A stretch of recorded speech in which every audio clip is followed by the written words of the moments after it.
شرع لكم من الدين ما وصى به نوحا والذي أوحينا إليك وما وصينا به إبراهيم وموسى وعيسى أن أقيموا الدين ولا تتفرقوا فيه كبر على المشركين ما تدعوهم إليه الله يجتبي إليه من يشاء ويهدي إليه من ينيب۔ یہ سورہ الشورى کی آیت نمبر 13 ہے جس سے آج کی گفتگو شروع ہو رہی ہے، اور اپنے معنی اور مفاہیم کے اعتبار سے یہ بہت عظیم آیت ہے۔ اللہ تعالیٰ فرماتا ہے شرع لکم من الدین، اس نے دین کے سلسلے میں تمہارے لیے یہ بات مقرر کر دی ہے، دین کے سلسلے میں تمہارے لیے یہ مقرر کر دیا ہے ما وصى به نوحا، جس چیز کی وصیت نوح علیہ السلام کو بھی کی گئی، والذی اوحینا الیک، اور وہ چیز کہ جو ہم نے آپ کی طرف بھی وحی کی، وما وصینا به ابراہیم وموسیٰ وعیسیٰ، اور جس چیز کی ہم نے ابراہیم، موسیٰ اور عیسیٰ علیہم السلام کو وصیت کی تھی، اور وہ کیا چیز ہے؟ ان اقیم الدین، کہ دین کو قائم رکھو، ولا تتفرقوا فیہ، اور اس میں اختلاف نہ کرو، کبر علی المشرکین ما تدعوہم الیہ، مشرکوں پر بہت گراں گزرتی ہے، بہت بھاری گزرتی ہے وہ چیز کہ جس کی طرف آپ ان کو پکارتے ہیں۔ اللہ یجتبی الیہ من یشاء، اللہ چن لیتا ہے اپنے لیے جس کو چاہتا ہے، ویہدی الیہ من ینیب، اور اپنے طرف ہدایت دیتا ہے جس کو جو رجوع کرنے والا ہو۔ یہاں پر اللہ تعالیٰ نے پورے دین اسلام کا اور رسالت اور بعثت کے نظام کا ایک عبوری قسم کا خاکہ پیش کر دیا ہے۔ اس میں ایک تو 5 اولو العزم پیغمبروں کا تذکرہ ہو گیا ہے، حضرت نوح علیہ السلام کا، حضرت ابراہیم، حضرت موسیٰ، حضرت عیسیٰ، اور محمد رسول اللہ صلی اللہ علیہ وسلم کا بحیثیت نبی اور رسول تذکرہ ہے۔ اور یہیں سے ہمیں یہ بھی پتہ چلتا ہے کہ حضرت نوح علیہ السلام پہلے صاحب شریعت رسول تھے۔ نبی اور رسول کے درمیان فرق تو آپ جانتے ہیں کہ رسول اللہ کا بھیجا ہوا وہ نبی ہوتا ہے کہ جس کو اللہ تعالیٰ شریعت دے کر بھیجتا ہے، کتاب دے کر بھیجتا ہے، اور نبی وہ ہوتا ہے کہ جو صرف اللہ تعالیٰ کا پیغام لے کر آتا ہے اور وہ الگ سے کوئی شریعت نہیں لاتا، ٹھیک ہے۔ تو حضرت نوح علیہ السلام سب سے پہلے رسول تھے، اور ان کے اور حضرت آدم علیہ السلام کے درمیان کوئی اور نبی اور رسول نہیں تھا۔ یہ بھی ایک بنیادی بات ہے۔ یہ جو کہا جاتا ہے کہ حضرت شیس اور حضرت ادریس، تو یہ بات دلائل سے درست ثابت نہیں ہوتی، چونکہ ادریس تو وہی ہیں کہ جو بنو اسرائیل میں سے ہیں، اور اسی طریقے سے حضرت شیس کے حوالے سے بھی یہ بات دلائل سے ثابت نہیں ہے کہ وہ حضرت نوح علیہ السلام سے پہلے بھیجے گئے تھے۔ اور یہ وہ نقطہ نظر ہے جو شیخ محمد بن صالح بن عثیمین رحمہ اللہ نے اختیار کیا ہے، اور ان کا یہ کہنا ہے کہ حضرت آدم علیہ السلام سے لے کر، چونکہ حضرت آدم علیہ السلام جس دین اور جس پیغام کو لے کر آئے، اور ان کی تربیت پر ہی حضرت نوح تک کے 2 لوگوں کا عمل تھا۔ حضرت نوح کی قوم جس شرک اور گمراہی میں مبتلا ہوئی، اسی کی اصلاح کے لیے اللہ تعالیٰ نے حضرت نوح علیہ السلام کو بھیجا۔ تو فرمایا شرع لکم من الدین، تمہارے لیے دین سے مقرر کیا ہے ما وصى به نوحا، جس کی وصیت نوح کو بھی کی گئی، والذی اوحینا الیک، اور وہ چیز کہ جس کی وحی ہم نے آپ کی طرف کی، وما وصینا به ابراہیم، اور جس چیز کی ہم نے وصیت ابراہیم کو کی، موسیٰ کو کی اور عیسیٰ کو کی۔ اب یہ ہوا کہ سارے ہی انبیاء اپنی دعوت کی بنیاد کے اعتبار سے ایک ہی چیز کو لے کر آئے ہیں، اور وہ کیا ہے؟ الدین ہے۔ وہ کیا ہے؟ الدین ہے، اور اسی کو الاسلام بھی کہا گیا ہے۔ اور وہ کیا ہے؟ شریعت اور دین میں کیا فرق ہے؟ دین تبدیل نہ ہونے والی وہ بنیادی چیزیں ہیں جو اسلام کی اصل ہیں اور بنیاد ہے۔ اس میں کیا ہے؟ اللہ تعالیٰ کی توحید کا عقیدہ، اللہ تعالیٰ کی توحید کا عقیدہ، اور پھر اس کے بعد اس کی ظاہر توحید ہی کے اندر اس کی عبادت لازمی طور پر ہو جاتی ہے، اس کو معبود ماننے کا تصور،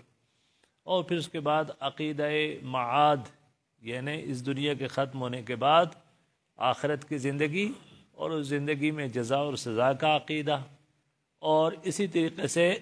کچھ اہم قسم کی عبادتیں جیسے نماز، روزہ،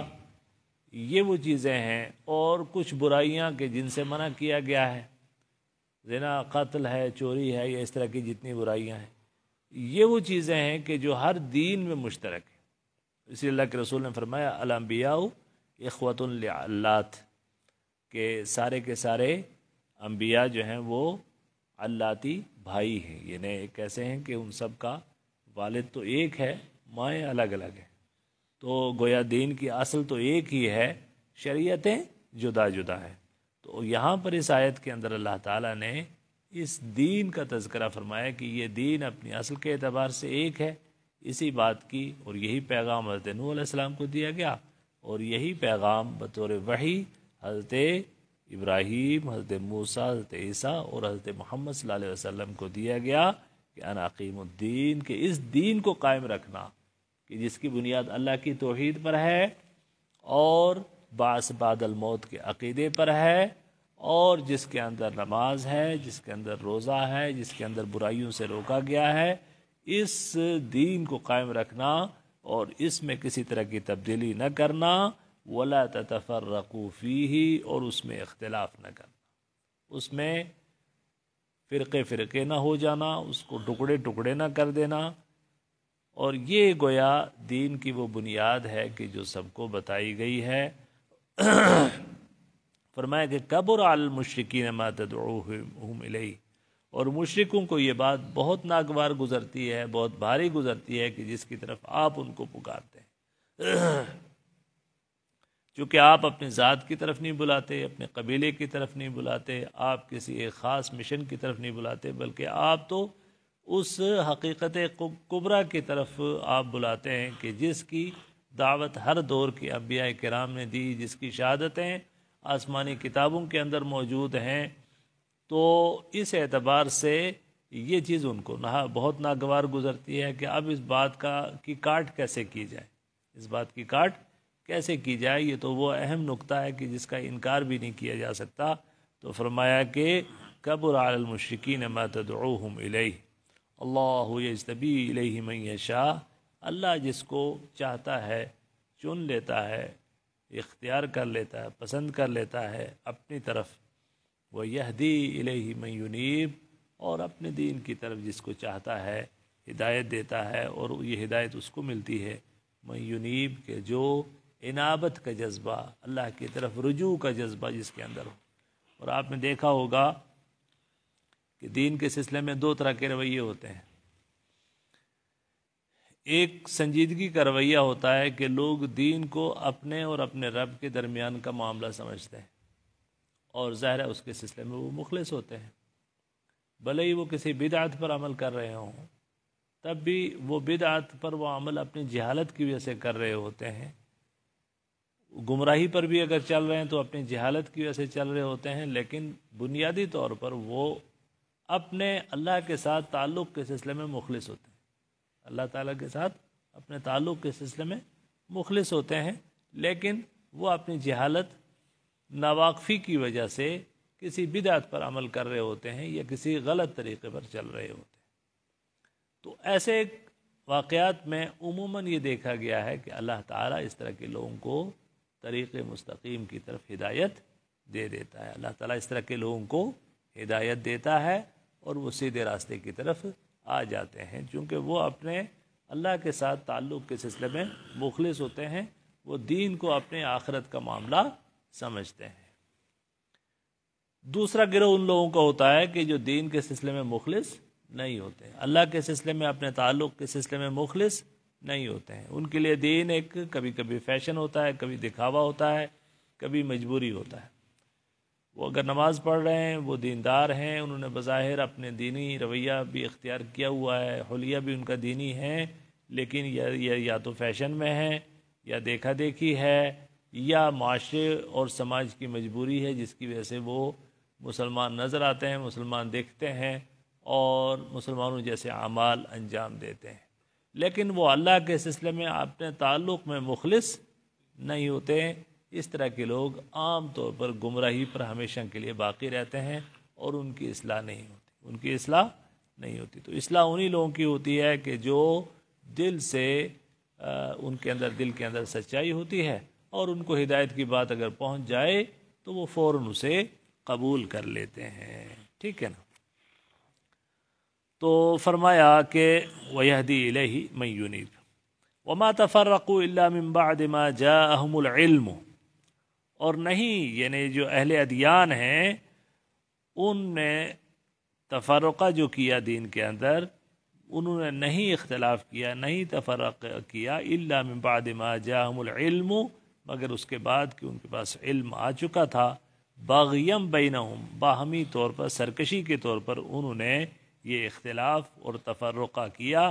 ولولا کلمۃ سبقت من ربک، اور اگر نہ ہوتی بات رب کی طرف سے گزر چکی، الی اجل مسمی، ایک متعینہ مدت تک کے لیے، لقضی بینہم، البتہ ان کے درمیان فیصلہ کر دیا جاتا۔ وَإِنَّ الَّذِينَ وُرِثُوا الْكِتَابَ مِن بَعْدِهِمْ، اور بے شک وہ لوگ کہ جو کتاب کے وارث بنائے گئے ان کے بعد، لفی شک منہ مریب، البتہ وہ اس سے شک میں ہے، شک میں، اور اس شک میں پڑے ہوئے ہیں، اور وہ اس پر باقی نہیں ہے کہ جس وراثت کو بطور کتاب اللہ تعالیٰ نے ان کو عطا کیا تھا۔ تو اللہ تعالیٰ نے فرمایا کہ اس آیت کے اندر کہ علم آنے کے باوجود اگر انہوں نے تفرقہ اختیار کیا اور انہوں نے اس اصل شریعت جو اللہ تعالیٰ نے ان کو دی تھی اس سے جو وہ ہٹ گئے، اس کا ایک بڑا سبب یہ تھا کہ وہ بطور بغاوت اور بطور ضد اور بطور عناد جو ہے انہوں نے اس کو اختیار کرنے سے انکار کیا ہے۔ اہل کتاب میں سب سے پڑھے لکھے لوگ یہودی سمجھے جاتے تھے۔ نبی کریم صلی اللہ علیہ وسلم کے ازواج مطہرات میں حضرت صفیہ ہیں، صفیہ بنت حیی ابن اخطب، اور حیی ابن اخطب جو ہے یہ مدینہ کے یہودیوں کا سردار تھا۔ تو حضرت صفیہ خود بیان کرتی ہیں کہ جب رسول کریم صلی اللہ علیہ وسلم ہجرت کر کے مدینہ منورہ تشریف لائے، اور قباء میں مدینہ والے 3 دن تک آپ کا انتظار کر رہے تھے کہ رسول کریم تشریف لائیں گے اور ہمیں سب سے پہلے آپ کے دیدار کا شرف حاصل ہو۔ تو حضرت صفیہ فرماتی ہیں کہ یہودیوں کے کچھ لوگ بھی چھپ چھپ کے جا کے وہاں انتظار کرتے تھے کہ دیکھیں گے جو انصار کا، جو خزرج کے جن کو وہ اپنے سے کمتر سمجھتے تھے، ان کا جو نبی آ رہا ہے ہم ذرا دیکھیں تو صحیح اس کو۔ تو حضرت صفیہ بتاتی ہیں کہ میرے والد اور میرا چچا، تو ان کا کہتے ہیں کہ ان کا چچا بڑا عالم تھا، تو یہ دونوں جو ہے وہ چھپ کے دیکھ رہے تھے، اور جب رسول کریم صلی اللہ علیہ وسلم کے چہرے پر نظر پڑی اور جب آپ صلی اللہ علیہ وسلم کو اس نے دیکھا تو کہتی ہیں کہ میرے والد نے چچا سے پوچھا کہ اپنے بھائی سے کہ یہ کون ہے؟ تو اس نے کہا ہوا، کہا یہ وہی ہے، یعنی وہ نبی